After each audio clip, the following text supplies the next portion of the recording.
Today's star of the day is Diana Ross.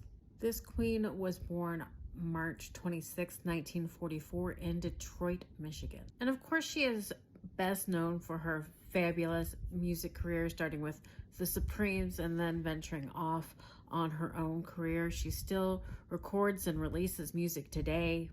But through the years, she has dipped her toe into the acting world with some great success. Today, I will be highlighting 3 of her movie roles that also came out in the 1970s. And let's not forget, Diana Ross was very much a cultural icon in the 70s. Her look was superb.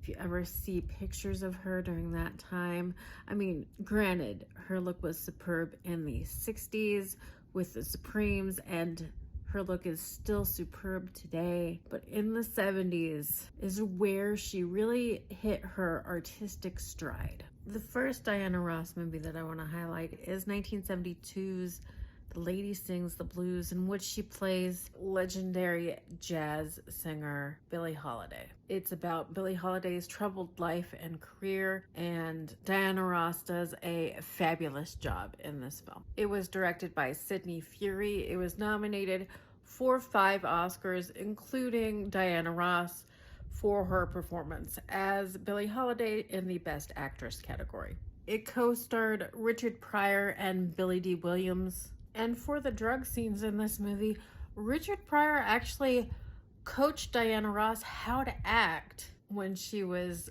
going through the drug addiction scenes. Next of Diana Ross's films that I want to highlight is the 1975 film Mahogany.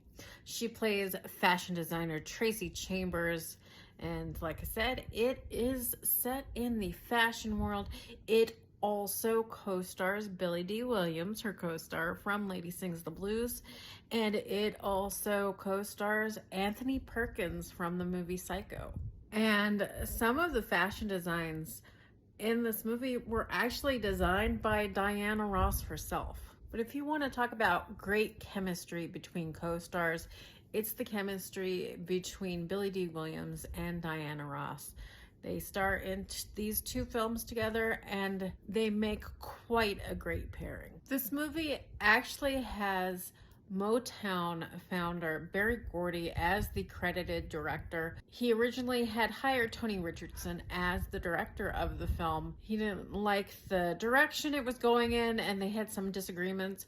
So he actually fired Tony Richardson and took over directing himself. And then there's my favorite film of hers, which is the 1978 retelling of The Wizard of Oz through the Black experience. The film's name is The Wiz. It was directed by Sidney Lumet. And this film stars Diana Ross as Dorothy, Michael Jackson as the Scarecrow. It also has Nipsey Russell as the Tin Man. You've got Mabel King in there. You've got Theresa Merritt in there. Lena Horne plays Glenda the Good Witch. And the Wiz, or the Wizard of Oz, is Richard Pryor. There is nothing not fun about this retelling of The Wizard of Oz. It was first a Broadway musical that they brought to the big screen, and there was some controversy about Diana Ross being too old to play Dorothy, but I always thought she did a fantastic job. And from a little kid's perspective at the time, I always loved this version of The Wizard of Oz. These songs are endlessly singable and rememberable, and the performances and everything are just, they're top notch, and I don't think this movie gets the credit that it should. But they did sort of address the controversy of Diana Ross's age playing Dorothy. Instead of making Dorothy a girl from Kansas, she ends up being, in this version, about 24-year-old kindergarten teacher. And most of this movie, as a treat, is shot in and around New York City. So it's the 1970s New York City.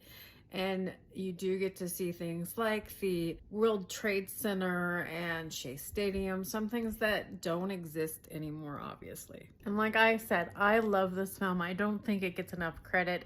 It was considered a flop at the time that it came out. I don't think it made back its production budget at that time, but give it a chance. It is a fun watch. Just appreciate those performances of seeing Diana Ross and Michael Jackson together alone is worth a watch of this movie. But like I said, personal favorite of mine from when I was a little kid. So these are my 3 must-watch Diana Ross movies. If you didn't know that she acted too, you should check these out. They are Lady Sings the Blues, Mahogany, and The Wiz. And Diana Ross remains as fabulous and beautiful as she was back then today, and I wish her all the best. Join me next time.